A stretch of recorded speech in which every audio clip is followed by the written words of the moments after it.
வணக்கம். வேந்தரின் ஒரு நாள் ஒரு பொழுது இரவு செய்திகளுக்காக காவேரி ஜெகநாதன். முதலில் தலைப்புச் செய்திகள். தமிழகம் புதுச்சேரியில் மே 16ஆம் தேதி தேர்தல். அசாம், மேற்கு வங்கம், கேரளத்திற்கும் தேர்தல் தேதிகள் அறிவிப்பு. 5 மாநிலங்களிலும் தேர்தல் நடத்தை விதிகள் நடைமுறைக்கு வந்தன. முதலாக நோட்டாவிற்கு தனிச்சின்னம் ஒதுக்கீடு. புதிய திட்டங்களையோ பணிகளையோ தொடங்கக்கூடாது. தமிழக தலைமை தேர்தல் அலுவலர் தகவல்.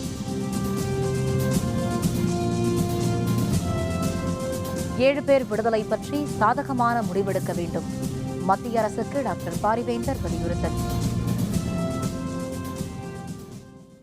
தமிழகத்தில் சட்டப்பேரவைத் தேர்தல் மே 16ஆம் தேதி நடைபெறும் என்றும் வாக்கு எண்ணிக்கை மே 19ஆம் தேதி நடைபெறும் எனவும் இந்திய தலைமை தேர்தல் ஆணையர் நஜீம் ஜைதி அறிவித்துள்ளார். நிலையில் செய்தியாளர்களுடன் பேசிய அவர், தமிழகம், கேரளம், புதுச்சேரி, மேற்கு வங்கம், அசாம் ஆகிய 5 மாநிலங்களின் தற்போதைய பேரவைகளின் பதவிக்காலம் மே 22 இருந்து ஜூன் 5 வரையுள்ள காலகட்டங்களில் முடிவடைவதாக தெரிவித்தார். இந்த 5 மாதங்களில் மொத்தம் 17 கோடி வாக்காளர்கள் இடம்பெற்றுள்ளதாகவும் தமிழகத்தில் மட்டும் 5 கோடியே 80 லட்சம் வாக்காளர்கள் இருப்பதாகவும் அவர் தெரிவித்தார். தேர்தல் தேதி அறிவிக்கப்பட்டுள்ளதால் தமிழகம் உள்பட 5 மாநிலங்களும் தேர்தல் நடத்தை விதிகள் உடனடியாக நடைமுறைக்கு வந்துள்ளதாகவும் அவர் கூறினார். தமிழகத்தில் 65,616 வாக்குப்பதிவு மையங்கள் அமைக்கப்பட்டுள்ளதாகவும் முதன்முறையாக நோட்டாவிற்கு தனிச்சின்னம் வழங்கப்படும் என்றும் அவர் தெரிவித்தார்.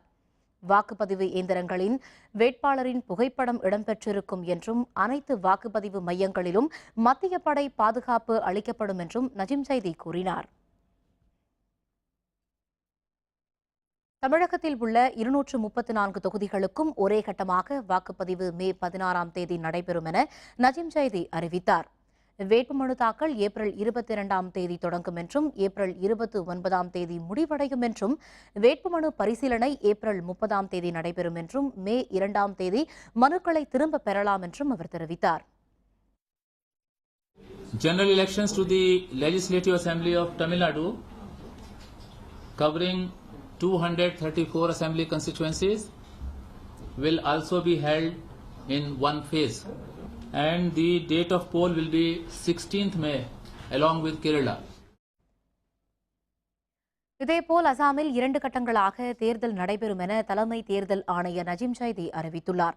65 தொகுதிகளில் முதற்கட்டமாக ஏப்ரல் 4ஆம் தேதி தேர்தல் நடைபெறும் என்றும் 2ஆம் கட்டமாக ஏப்ரல் 11ஆம் தேதி 61 தொகுதிகளுக்கும் தேர்தல் நடைபெறும் என்றும் அவர் தெரிவித்தார். மேற்கு வங்கத்தில் 6 கட்டமாக தேர்தல் நடைபெறும் என தலைமை தேர்தல் ஆணையர் நஜீம் ஜைதி தெரிவித்தார்.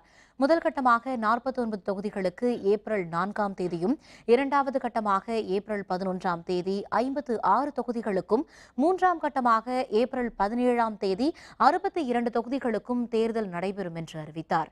4ஆம் கட்டமாக 49 தொகுதிகளில் ஏப்ரல் 25ஆம் தேதியும், 5ஆம் கட்டமாக 53 தொகுதிகளுக்கு ஏப்ரல் 30ஆம் தேதியும், 25 தொகுதிகளில் 6ஆம் கட்ட தேர்தல் மே 5ஆம் தேதியும் தேர்தல் நடைபெறும் என்று நஜீம் ஜைதி தெரிவித்துள்ளார். கேரள மாநிலத்தில் உள்ள 140 தொகுதிகளுக்கும் ஒரே கட்டமாக மே 16ஆம் தேதி வாக்குப்பதிவு நடைபெறும் என்றும் வாக்கு எண்ணிக்கை மே 19இல் நடைபெறும் எனவும் நஜீம் ஜைதி அறிவித்துள்ளார். வேட்புமனு தாக்கல் ஏப்ரல் 22ஆம் தேதி தொடங்கும் என்றும் 29ஆம் தேதி வேட்புமனு தாக்கல் நிறைவு பெறும் என்றும் அவர் தெரிவித்துள்ளார். வேட்புமனுக்கள் மீதான பரிசீலனை ஏப்ரல் 30ஆம் தேதி நடைபெறும் என்றும் மே 2ஆம் தேதி வேட்புமனுக்களை திரும்ப பெறலாம் என்றும் நஜீம் ஜைதி அறிவித்துள்ளார்.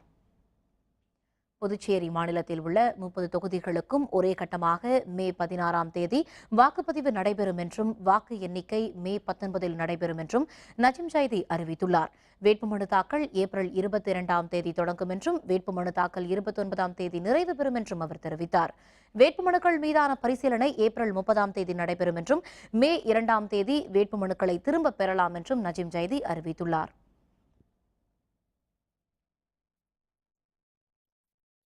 தமிழகத்தில் பேரவை தேர்தல் தேதி அறிவிக்கப்பட்டுள்ளதால் அரசின் புதிய திட்டங்கள் மற்றும் பணிகளை தொடங்கக்கூடாது என தமிழக தலைமை தேர்தல் அலுவலர் ராஜேஷ் லக்கானி தெரிவித்துள்ளார். தமிழக சட்டப்பேரவைக்கு மே 16ஆம் தேதி ஒரே கட்டமாக தேர்தல் நடைபெறும் என இன்று பிற்பகலில் இந்திய தேர்தல் ஆணையம் அறிவித்தது. இதனைத் தொடர்ந்து சென்னையில் செய்தியாளர்களுடன் பேசிய தமிழக தலைமை தேர்தல் அலுவலர் ராஜேஷ் லக்கானி ஏற்கனவே அறிவித்த திட்டங்களை தவிர புதிய திட்டங்களை தொடங்கக்கூடாது என்று தெரிவித்தார். தேர்தல் தேதி அறிவித்த ஒரு மணி நேரத்திலேயே தேர்தல் நடத்தை விதிகளை மீறியதாக 3 புகார்கள் வந்துள்ளதாகவும் அவர் கூறினார். தமிழகம் முழுவதும் 1404 சோதனைச் சாவடிகள் அமைக்கப்படும் என்றும் உடனடியாக 702 சோதனைச் சாவடிகள் செயல்பட ஆரம்பித்துள்ளதாகவும் ராஜேஷ் லக்கானி தெரிவித்தார். அரசு திட்டங்கள் ஏற்கனவே ஆரம்பிக்கப்பட்ட திட்டங்கள் தான் முடிக்க முடியும். புதுசு திட்டங்கள் ஆரம்பிக்க முடியாது, புதுசு ஒர்க்கும் ஆரம்பிக்க முடியாது. தனி நபர் திட்டங்கள் இப்போ செயல்படுத்த வாய்ப்பில்லை. ரெண்டாவது, கவர்மெண்ட் ஸ்கீம்ஸ் புதுசாக அறிவிக்க முடியாத, பழைய ஸ்கீம் என்ன ஆரம்பிக்கப்பட்டது அதை மட்டும் முடிக்க முடியும். கூட்டங்கள், வண்டி பிரச்சாரத்துக்கு எல்லாம் பர்மிஷன் வாங்கி தான் அதை வண்டி பயன்படுத்த முடியும். சுவர் விளம்பரம் இப்போ தடை வருது, அனுமதி பெற்று தான் பண்ண முடியும். தமிழக சட்டப்பேரவை தேர்தல் 2 மாதங்கள் கழித்து மே 16ஆம் தேதிதான் நடைபெறும் என்ற நிலையில் அரசியல் கட்சிகளுக்கிடையே தேர்தல் கூட்டணி ஏற்படுவதில் மேலும் தாமதம் ஏற்படும் நிலைமை உருவாகியுள்ளது. தமிழகத்தில் திமுக மற்றும் காங்கிரஸ் இணைந்து பேரவை தேர்தலை சந்திக்க முடிவெடுத்துள்ளன. மதிமுக, இந்திய கம்யூனிஸ்ட், மார்க்சிஸ்ட் கம்யூனிஸ்ட் கட்சி, விடுதலை சிறுத்தைகள் கட்சி ஆகியவை இணைந்து மக்கள் நல கூட்டணி அமைத்து தேர்தல் பிரச்சாரம் மேற்கொண்டு வருகின்றன.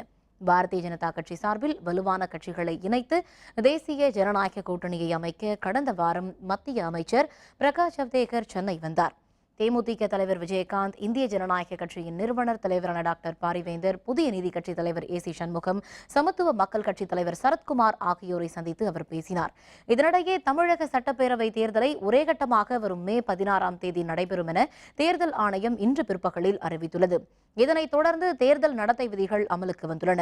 தற்போதைய தேர்தல் அட்டவணையின்படி வேட்புமனு தாக்கல் செய்வதற்கு இன்னும் 50 நாட்கள் உள்ளன. இதனால் அரசியல் கட்சிகளுக்கிடையே கூட்டணி ஏற்படுவதில் மேலும் தாமதமாகும் சூழல் ஏற்பட்டுள்ளது. உடனடியாக கூட்டணியை அறிவிக்க வேண்டிய அவசியமில்லாமல் போய்விட்டதால் அரசியல் சூழ்நிலை மேலும் இழுபறியாகும் என்று கருதப்படுகிறது. தேர்தல் நடைபெறுவதற்கு இன்னும் 72 நாட்கள் இருக்கிறது. மே மாதம் 16ஆம் தேதி தேர்தல் என்றால் தேர்தல் நாட்கள் தள்ளி போயுள்ளது. அதனால் அணிகள் அமைவதில் இன்னும் சற்று காலதாமதமாகும். அணிகள் அமைவது என்றால் தேமுதிக தலைவர் திரு விஜயகாந்தின் முடிவு என்ன என்பதுதான் தமிழகமே எதிர்பார்த்து கொண்டிருக்கிறது. தேமுதிக தனது முக்கியத்துவத்தை அதிகரிப்பதற்கு தேர்தல் ஆணையம் தேர்தல் தேதியை தள்ளி வைப்பது உதவிகரமாக உள்ளது. மேலும் தேர்தலுக்கு இன்னும் 2 மாத காலம் இருப்பதால் கூட்டணி குறித்து முடிவெடுக்க தலைவர்களுக்கு போதுமான நேரம் இருப்பதாகவும், ஏற்கனவே அமைந்த கூட்டணியில் விரிசல் ஏற்படும் அபாயம் இருப்பதாகவும் பத்திரிகையாளர் ஞானி தெரிவித்துள்ளார். இருந்தாலும் இன்னைக்கு தெரிஞ்சு இன்னும் அதிகபட்சம் ஒரு 7 நாள்லேருந்து 10 நாட்களுக்குள்ளாக எந்த கூட்டணி என்பது தீர்மானிக்க வேண்டிய கட்டாயம் வரும். 7லேருந்து 10 நாட்களுக்குள்ளே தீர்மானிக்காவிட்டால் தொகுதி பங்கீடு எல்லாமே பிரச்சனை ஆகிவிடும். அதன் பிறகு தொகுதி பங்கீடு நடக்கிற போது கூட கருத்து வேறுபாடு உருவாக்கின கூட்டணி முறியக்கூடிய ஆபத்து கூட ஏற்படும். அதனால் அதிகபட்சம் இன்னும் ஒரு 7லேருந்து 10 நாட்களுக்குள் தமிழ்நாட்டில் கூட்டணிகளை முடிவு செய்து விடுவார்கள் என்று நான் எதிர்பார்க்கிறேன். ராஜீவ் கொலை வழக்கில் தண்டனை அனுபவிக்கும் 7 பேரின் விடுதலை தொடர்பாக மத்திய அரசு சாதகமான முடிவை எடுக்க வேண்டுமென இந்திய ஜனநாயக கட்சியின் நிறுவனர் தலைவரான டாக்டர் பாரிவேந்தர் வலியுறுத்தியுள்ளார். இதுபற்றி அறிக்கை ஒன்றை டாக்டர் பாரிவேந்தர் வெளியிட்டுள்ளார். முன்னாள் பிரதமர் ராஜீவ்காந்தி கொலை வழக்கில் தண்டனை விதிக்கப்பட்ட முருகன், சாந்தன், பேரறிவாளன், நளினி, ரவிச்சந்திரன், ஜெயக்குமார் மற்றும் ராபர்ட் பயஸ் ஆகிய 7 பேரையும் விடுதலை செய்ய தமிழக அரசு முடிவு செய்து மத்திய அரசுக்கு கடிதம் எழுதியுள்ளதை வரவேற்பதாக தெரிவித்துள்ள டாக்டர் பாரிவேந்தர், ராஜீவ் கொலை வழக்கில் குற்றம் சாட்டப்பட்டவர்களுக்கு மரண தண்டனை விதிக்கப்பட்டு பின் ஆயுள் தண்டனையாக குறைத்து கடந்த 2014ஆம் ஆண்டு உச்சநீதிமன்றம் தீர்ப்பளித்த போது அவர்கள் அனைவரையும் விடுதலை செய்ய வேண்டும் என தமிழக அரசு உத்தரவிட்டதையும் சுட்டிக்காட்டியுள்ளார். இதனை எதிர்த்து அப்போதைய ஐக்கிய முற்போக்கு கூட்டணி அரசு உச்சநீதிமன்றத்தில் வழக்கு தொடர்ந்தது என்றும், இந்த வழக்கு இன்றளவும் விசாரணைக்கு வரவில்லை எனவும் டாக்டர் பாரிவேந்தர் குறிப்பிட்டுள்ளார். குற்றவியல் நடைமுறை சட்டத்தின் 435வது பிரிவின்படி தமிழக அரசின் முடிவு குறித்து மத்திய அரசு தனது கருத்தை தெரிவிக்க நேற்று முன்தினம் தமிழக அரசு சார்பில் மத்திய உள்துறை அமைச்சகத்துக்கு கடிதம் எழுதப்பட்டுள்ளது எனவும் குறிப்பிட்டுள்ளார். ராஜீவ் கொலையில் குற்றம் சாட்டப்பட்ட 7 பேரும் 24 ஆண்டுகள் சிறை தண்டனை அனுபவித்துவிட்ட காரணத்தினால் தமிழக அரசின் கோரிக்கையை ஏற்று சாதகமான முடிவை மத்திய அரசு எடுக்க வேண்டும் என்றும் டாக்டர் பாரிவேந்தர் வலியுறுத்தியுள்ளார். மக்களவை முன்னாள் தலைவர் PA சங்மா உடல்நலக்குறைவால் இன்று தில்லியில் காலமானார். அவருக்கு வயது 68. மேகாலயா மாநில தலைநகர் ஷில்லாங்கில் பழங்குடியின வகுப்பை சார்ந்த குடும்பத்தில் 1947ஆம் ஆண்டு செப்டம்பர் 1ஆம் தேதி PA சங்மா பிறந்தார். 1973இல் இளைஞர் காங்கிரஸ் துணைத் தலைவராக தேர்ந்தெடுக்கப்பட்ட அவர் மேகாலயா மாநில காங்கிரஸ் கட்சியின் பொதுச் செயலராகவும் தேர்ந்தெடுக்கப்பட்டார். 1998 1990 வரை மேகாலயா மாநில முதல்வராகவும் பதவி வகித்தார்.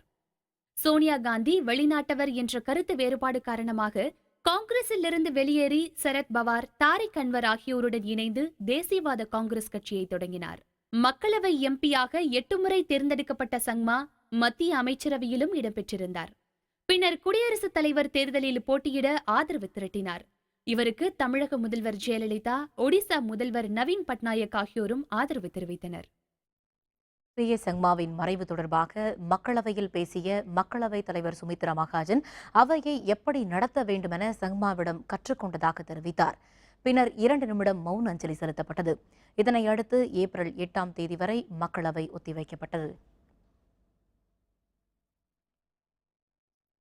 தில்லி நேரு பல்கலை மாணவர் ஒருவர் ஒருபோதும் தேச விரோதியாக இருக்க மாட்டார் என சிறையில் இருந்து விடுதலையான மாணவர் தலைவர் கன்ஹையா குமார் தெரிவித்துள்ளார். நேரு பல்கலைக்கழகத்தில் கடந்த பிப்ரவரி 9ஆம் தேதி நடந்த நிகழ்ச்சி ஒன்றில் அப்சல் குருவுக்கு ஆதரவாக முழக்கமிட்டதாக கூறி மாணவர் தலைவர் கன்ஹையா குமார் மீது தேச துரோக வழக்கு பதிவு செய்யப்பட்டது. நேற்று விடுதலையான அவர் நேரு பல்கலையில் மாணவர்களிடையே உரையாற்றினார். அப்போது மாணவர்கள் மீது தேச துரோக குற்றம் சாட்டி அவர்களின் எதிர்காலத்தை பாழாக்க கூடாது என்று அவர் தெரிவித்தார். சுதந்திரத்தின் அர்த்தத்தை புரிந்து வைத்திருப்பதாக சொன்ன கன்ஹையா குமார், அப்சல் குரு தனது கனவு நாயகன் அல்ல, ரோஹித் வெமுலவே தனது கனவு நாயகன் என்று குறிப்பிட்டார். இந்தியாவின் உயரிய திரைப்பட விருதான தாதா சாஹேப் பால்கே விருது மூத்த நடிகர் மனோஜ்குமார் தேர்வு செய்யப்பட்டுள்ளார். 78 வயதான மனோஜ்குமார் கரண்டி, ஓகாந்தே, பஞ்சுவார் போன்ற பல படங்களில் நடித்துள்ளார். கிராந்தி, உப்கர், புரப் அர், பஷ்சிம் படங்களில் தேசபக்தராக நடித்த இவர் இந்திய அரசின் பத்மஸ்ரீ விருதை 1992ஆம் ஆண்டு பெற்றுள்ளார். இந்திய திரைப்படத்துறைக்கு இவர் அளித்த பங்களிப்பை பாராட்டும் விதத்தில் 2015ஆம் ஆண்டிற்கான தாதா சாஹேப் பால்கே விருது தற்பொழுது இவருக்கு வழங்கப்பட உள்ளது. இந்த விருதை பெறும் 47வது சாதனையாளர் மனோஜ்குமார். பால்கே விருதில் 10 லட்சம் ரூபாய் பணம், தங்க தாமரை, ஒரு சால்வை ஆகியவை அடங்கும். 2 நாளில் 1000 மெகாவாட் உற்பத்தி. கூடன்குளம் அணு உலை வளாக இயக்குநர் தகவல். விவரம் விளம்பர இடைவேளைக்கு பிறகு.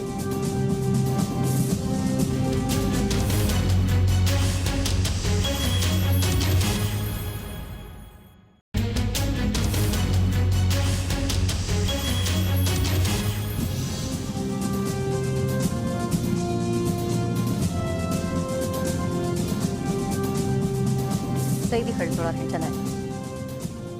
தமிழக சட்டப்பேரவை தேர்தலை சந்திக்க பாரதிய ஜனதா கட்சி தயாராக உள்ளது என மத்திய இணையமைச்சர் பொன் ராதாகிருஷ்ணன் தெரிவித்துள்ளார். சென்னை விமான நிலையத்தில் செய்தியாளர்களுடன் பேசிய அவர் தமிழக சட்டப்பேரவை தேர்தலை சந்திக்க ஏற்கனவே பாரதிய ஜனதா கட்சி தயாராக இருப்பதாக தெரிவித்தார். மத்திய அமைச்சர் பிரகாஷ் ஜவடேகர் நேற்றைய தினம் கூட்டணி பற்றி பேச்சு நடத்த சென்னைக்கு வரவில்லை என்றும் அவர் குறிப்பிட்டார். எதிர்பார்த்தபடியே இன்றைய தினம் தேர்தல் தேதிகள் அறிவிக்கப்பட்டிருக்கின்றன. பாரதிய ஜனதா கட்சி வருகின்ற தேர்தலை எதிர்கொள்வதற்கு ஏற்கனவே நாங்கள் தயார் நிலையில் இருந்து கொண்டிருக்கின்றோம். இந்த அறிவிப்பு வரவேற்கக்கூடிய ஒரு வரவேற்பு.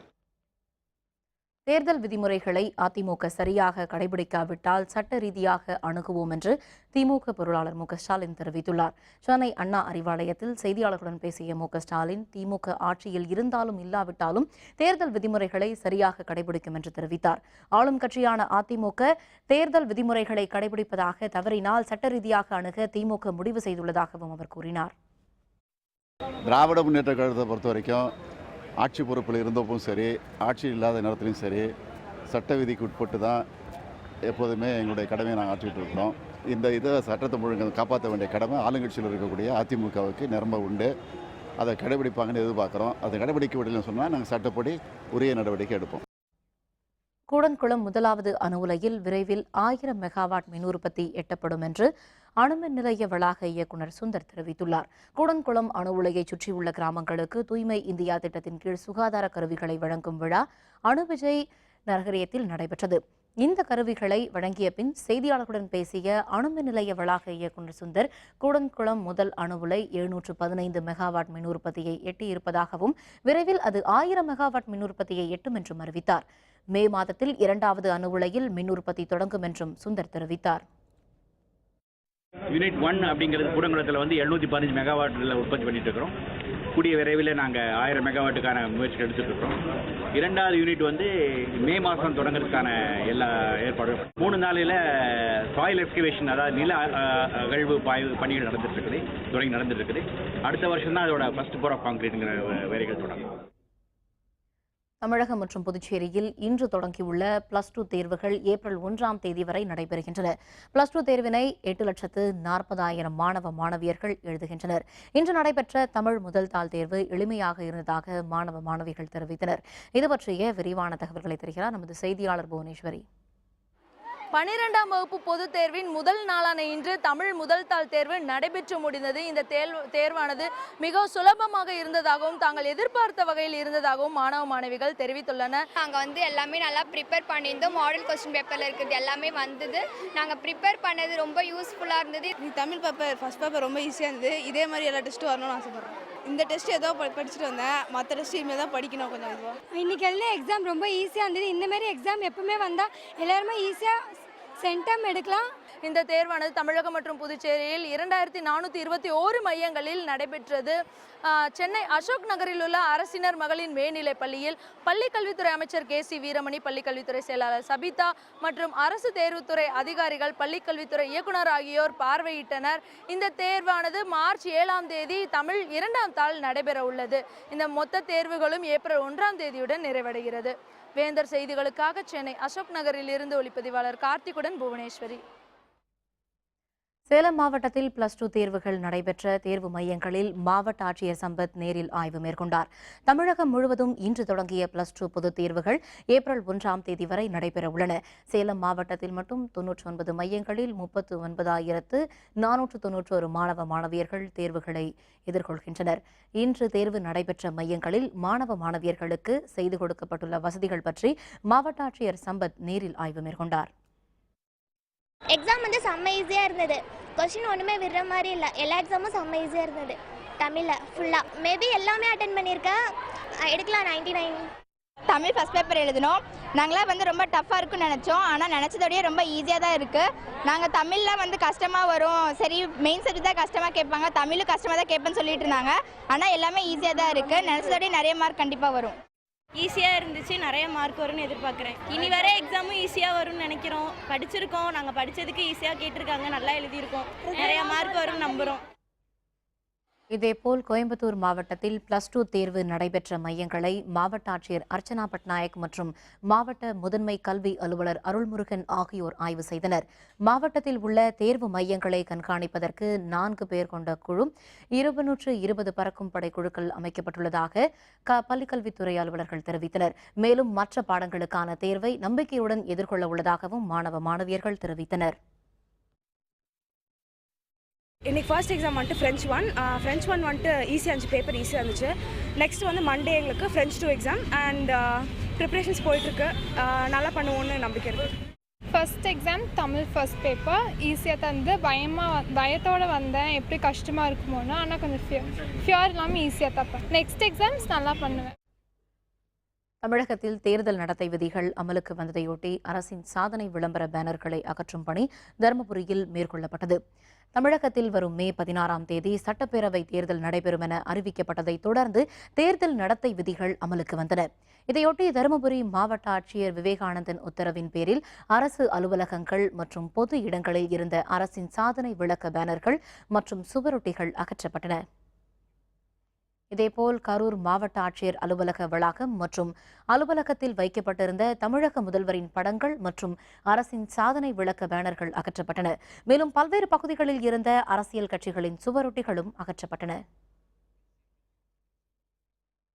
தேர்தல் நடத்தை விதிகளின்படி அரியலூரில் உள்ள அரசு அலுவலகங்கள் மற்றும் பொது இடங்களில் இருந்த தமிழக அரசின் திட்டங்கள் மற்றும் சாதனைகள் பற்றிய பேனர்கள் அகற்றப்பட்டன. அரியலூர் சட்டப்பேரவை தொகுதி தேர்தல் அலுவலர் மோகனராஜ் உத்தரவின் பேரில் வருவாய்த்துறை மற்றும் நகராட்சி அலுவலர்கள் இந்த பணிகளில் ஈடுபட்டனர்.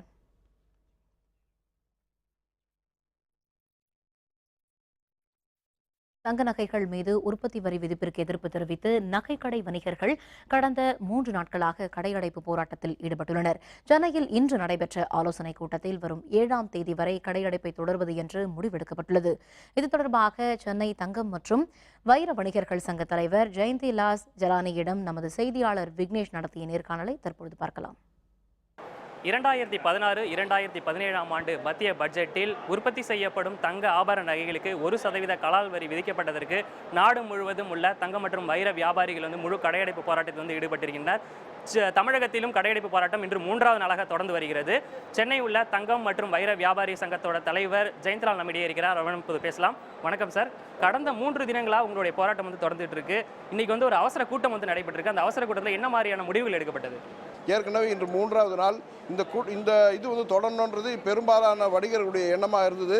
இங்கே மட்டும் இல்லை, அகில இந்திய அளவிலே அதே மாதிரியான ஒருமித்த கருத்து இருந்ததுனால வேறு எந்த ஒரு மாற்றமும் இல்லாமல் மேலும் இந்த 7ஆம் தேதி வர திங்கட்கிழமை வரலும் இந்த கடையெடுப்பு போராட்டத்தை தீவிரப்படுத்த வேணும் அப்படிங்கிற மாதிரியான முடிவு எடுத்திருக்கோம். நாளை முதல் நடைபெறக்கூடிய 2வது கட்ட போராட்டத்தில் அடகு கடைக்காரர்களும் இணைகிறார்கள் மற்றும் தொழில் பற்றை சேர்ந்த அனைவரும் இதில் இணைகிறாங்க. இன்னும் அதிகப்படியான நபர்கள் இந்த போராட்டத்தில் ஈடுபட தயாராக இருக்காங்க. இந்த கடையடைப்பு போராட்டத்தில் இதனால் எவ்வளோ வருவாய் இழப்பு ஏற்படுகிறது? தமிழகத்தில் எவ்வளோ கடைகள் இந்த போராட்டத்தில் பங்கேற்றிருக்காங்க? ஏறக்குறைய தமிழ்நாட்டில் பார்த்தீங்கன்னா 35,000 நகைக்கடைகள், தமிழகம், பாண்டிச்சேரி மற்றும் அந்தமான் நிக்கோபாரில் பார்த்தீங்கன்னா ஏறக்குறைய 35,000 நகைக்கடைகள் மற்றும் ஏறக்குறைய பார்த்தீங்கன்னா இந்த 3வது நாள் பார்த்தீங்கன்னா 1000 கோடி ரூபாய்க்கு வியாபார இழப்பு, அது சார்ந்த வருவாய் இழப்பு இப்படி எல்லாமே ஏற்பட்டிருக்கு. தொடர்ந்து 3 தினங்களாக நகைக்கடை வியாபாரிகள் கடையடைப்பு போராட்டத்தில் ஈடுபடுகின்றனர். இந்த போராட்டமானது வருகிற 7ஆம் தேதி வரை தொடரும் என தற்போது அறிவிக்கப்பட்டுள்ளது. வேந்தர் செய்திகளுக்காக சென்னையிலிருந்து ஒளிப்பதிவாளர் இன்பச்செல்வனுடன் எஸ் விக்னேஷ். டேவிஸ் கோப்பை டென்னிஸ் முதல் சுற்று போட்டி சமநிலையில் உள்ள ஆஸ்திரேலியா அமெரிக்க அணிகள். விவரம் விளம்பர இடைவேளைக்கு பிறகு.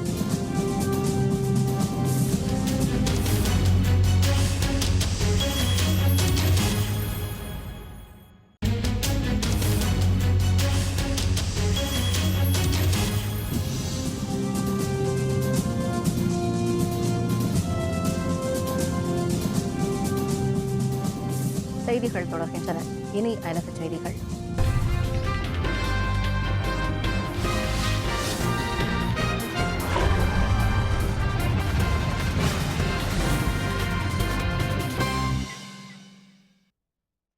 வெனிசுவேலா நாடாளுமன்றத்திற்கு எதிர்க்கட்சிகளுக்கு நடைமுறையில் இருந்த அதிகாரத்தை குறைத்து உத்தரவிட்ட உச்சநீதிமன்றத்தின் தீர்ப்பை எதிர்த்து தசிராவில் நடைபெற்ற போராட்டத்தில் வன்முறை வெடித்தது. வெனிசுவேலா உச்சநீதிமன்றம் நேற்று அளித்த உத்தரவின்படி நாடாளுமன்றத்தில் எதிர்க்கட்சிகளுக்கு அதிகாரம் குறைக்கப்பட்டுள்ளது. அந்த உத்தரவு அதிபர் நிக்கோலஸ் மதுரோவுக்கு சாதகமாக அமைந்துள்ளதாக கூறி நாடு முழுவதும் எதிர்ப்பு கிளம்பியுள்ளது. இதையொட்டி மேற்கு மாகாணமான தசிராவில் மாணவர்கள் போராட்டத்தில் ஈடுபட்டனர். போராட்டத்தை கட்டுப்படுத்த முயன்ற காவல்துறையினருக்கும் மாணவர்களுக்கும் இடையே ஏற்பட்ட மோதல் வன்முறையாக வெடித்தது. இரு தரப்பினரும் கற்களை வீசி தாக்கிக் கொண்டதில் பலருக்கு காயம் ஏற்பட்டது. அப்போது அந்த பகுதியில் நின்று கொண்டிருந்த காருக்கு மாணவர்கள் தீ வைத்ததால் அங்கு பதற்றம் நிலவியது.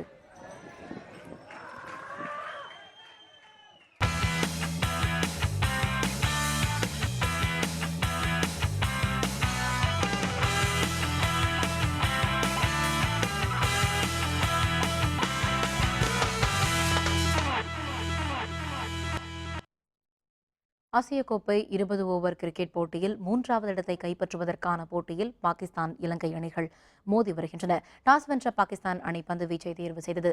இலங்கை அணியில் மலிங்கா, மேத்யூஸ் ஆகியோர் ஆடாத நிலையில் அந்த அணியின் தினேஷ் சண்டிமால், திலகரத்ன, தில்ஷான் ஆகியோர் பேட்டிங்கை தொடங்கினர். இலங்கை அணி சற்று முன்வரை 15 ஓவர்களுக்கு 1 விக்கெட் இழப்பிற்கு 113 ரன்கள் எடுத்து ஆடி வருகிறது.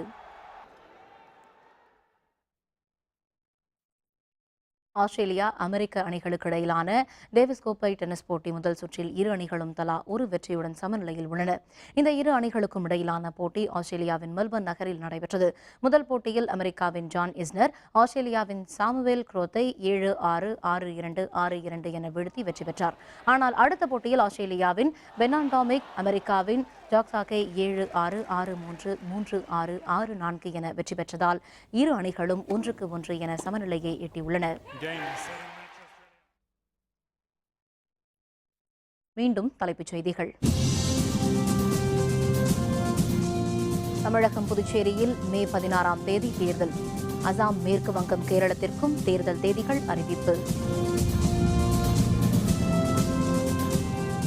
5 மாநிலங்களிலும் தேர்தல் நடத்தை விதிகள் நடைமுறைக்கு வந்தன. முதலாக நோட்டாவிற்கு தனிச்சின்னம் ஒதுக்கீடு.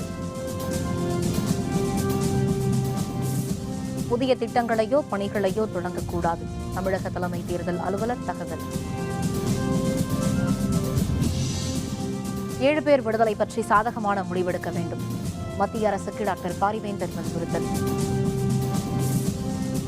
இத்துடன் வேந்தரின் ஒரு நாள் ஒரு பொழுது இரவு செய்திகள் நிறைவடைந்தன. மீண்டும் இரவு 10 மணிக்கு கண்ணுறங்கும் வேளை இரவு செய்திகளில் சந்திப்போம். வணக்கம்.